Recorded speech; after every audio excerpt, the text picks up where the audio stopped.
Assalamualaikum warahmatullahi wabarakatuh. Kami akan mempresentasikan materi kelompok tentang implementasi pendidikan seumur hidup bagi pemimpin dalam masyarakat yang beranggotakan 1. Hanifah Prilia Huda dengan NIM 12014211076. Yang kedua, Ramadhir Gadu Sakti 12014211077.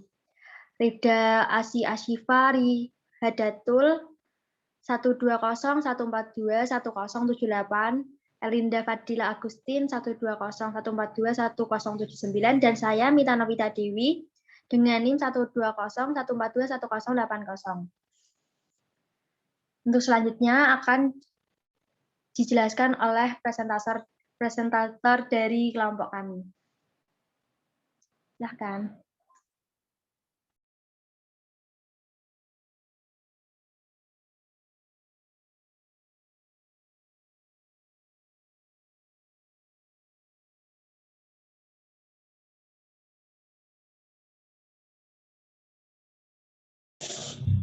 A. Hakikat pendidikan. 1. Menurut Langeveld, pendidikan adalah setiap usaha, pengaruh, perlindungan, dan bantuan yang diberikan kepada anak tertuju kepada pendewasaan anak itu, atau lebih tepatnya membantu anak agar cukup cakap melaksanakan tugas hidupnya sendiri.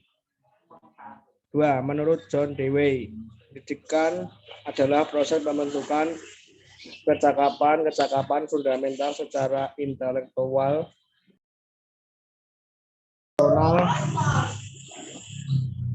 ke arah alam dan sesama manusia.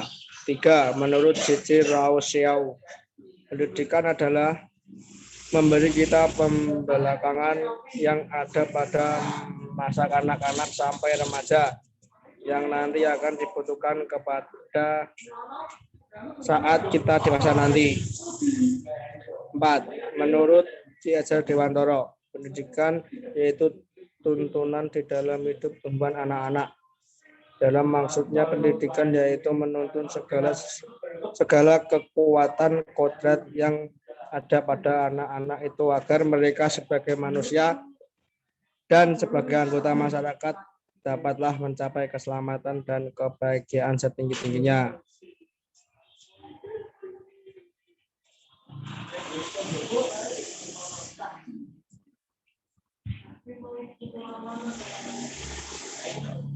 Dapat disimpulkan bahwa pendidikan adalah usaha sadar dan terencana untuk mewujudkan suasana dan proses pembelajaran agar peserta didik secara aktif mengembangkan potensi dirinya untuk memiliki kekuatan spiritual keagamaan, pengendalian diri, kepribadian, kecerdasan, akhlak mulia, serta keterampilan yang diperlukan dirinya, masyarakat, bangsa, dan negara.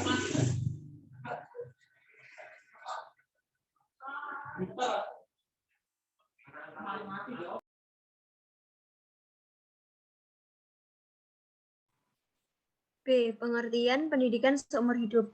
Pendidikan seumur hidup atau lifelong education adalah sebuah sistem pendidikan yang menerangkan keseluruhan peristiwa kegiatan belajar mengajar yang berlangsung dalam keseluruhan kehidupan manusia berkaitan dengan sikap dan perilakunya.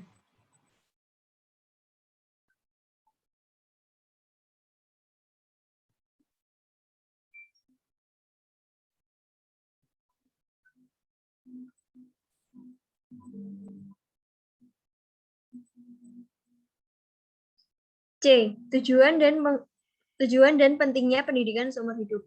Tujuan pendidikan seumur hidup adalah untuk mengembangkan potensi kepribadian manusia sesuai dengan kodrat dan hakikatnya, dan untuk menumbuhkan kesadaran bahwa proses pertumbuhan dan perkembangan kepribadian manusia.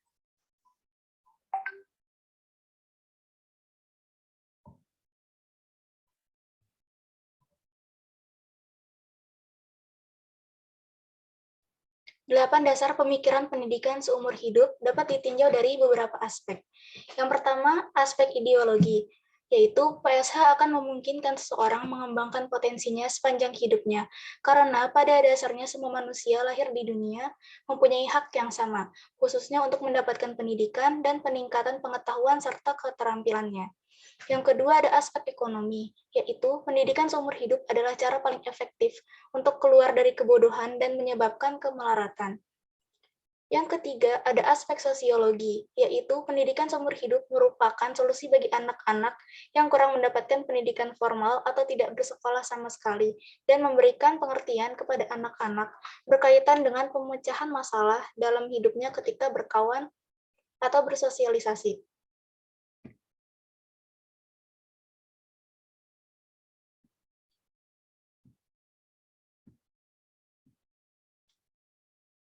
Yang keempat, ada aspek politis, yaitu berkaitan dengan aturan undang-undang yang berlaku seperti dalam Undang-Undang Nomor 20 Tahun 2003 Pasal 13 yang berbunyi, jalur pendidikan terdiri atas pendidikan formal, non-formal, dan informal yang dapat melengkapi dan memperkaya.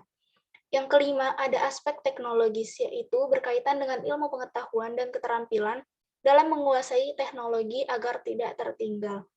Yang keenam, ada aspek filosofis, yaitu kodrat martabat manusia sebagai makhluk pribadi, makhluk sosial, dan makhluk susila.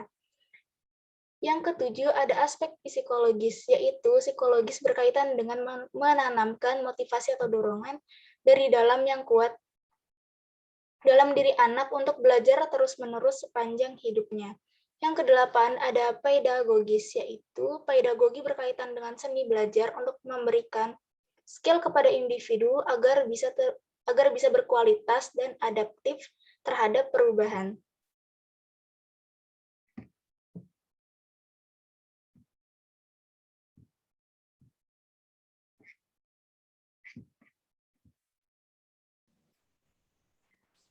Yang terakhir adalah materi tentang implementasi PSH bagi pemimpin dalam masyarakat.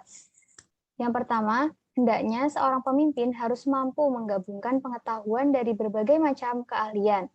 Lalu yang kedua, seorang pemimpin harus mampu memperbaiki sikap dan gagasan yang sesuai dengan kemajuan dan pembangunan yang tidak mereka atau masyarakat peroleh dari pendidikan formal.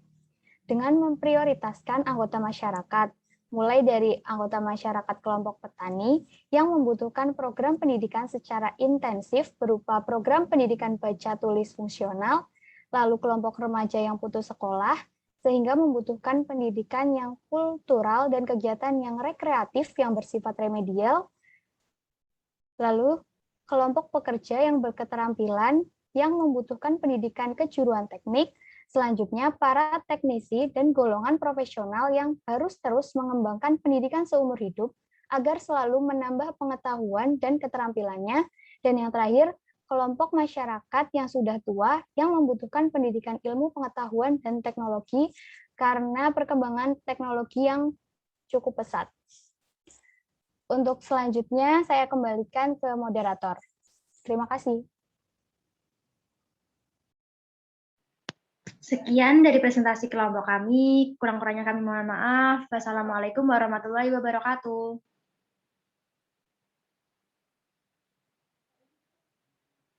Terima kasih. Wabarakatuh.